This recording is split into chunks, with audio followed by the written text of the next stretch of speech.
Christmas అనే మాటకు అర్థము క్రీస్తును ఆరాధించుట.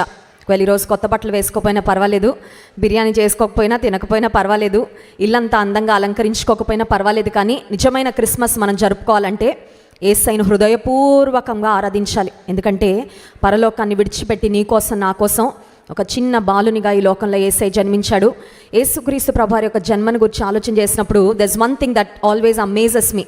నాకు చాలా ఆశ్చర్యాన్ని కలిగించే ఒక ఆలోచన ఏంటంటే, సర్వాన్ని కలుగునుగాక అని తన నోటి మాటతో సృజించిన దేవుడు ఒక స్త్రీ గర్భంలో నా కోసం 9 నెలలు ఎలా ఒదిగిపోయాడు. నిజానికి ఒక తల్లి గర్భంలో పెరిగే పిల్లల్ని చూస్తే వారు అక్కడే సర్దుకొని ఉండాలి కదండి, అక్కడే ఎదగాలి, అక్కడే తిరగాలి, అక్కడే కదలాలి. మరి నిన్ను నన్ను ప్రేమించిన సర్వశక్తిమంతుడైన సర్వాధికారి అయిన దేవుడు దూరం నుండి ఐ లవ్ యూ ఆల్ అని మనకు చెప్పేయచ్చండి. ఒక SMS పంపించినట్లు, ఒక వీడియో కాల్ చేసినట్లు పరలోకం నుండి నేను మిమ్మల్ని చాలా ప్రేమిస్తున్నాను అని యేసయ్య చెప్పచ్చు, కానీ but he chose to come down for అస్.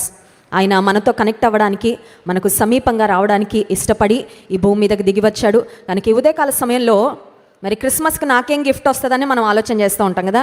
భర్త ఏం గిఫ్ట్ కొనిస్తాడు, తల్లిదండ్రులు ఏం కొనిస్తారు, ఫ్రెండ్స్ ఏం గిఫ్ట్స్ ఇస్తారు అని ఆలోచన చేస్తూ ఉంటాం. But this Christmas we must remember that Christ himself came as the perfect gift for mankind. ప్రపంచానికి, మానవాళికి ఒక శ్రేష్టమైన బహుమానంగా యేసుక్రీస్తు ప్రభువారు తన్ను తానే అర్పించుకున్నారు.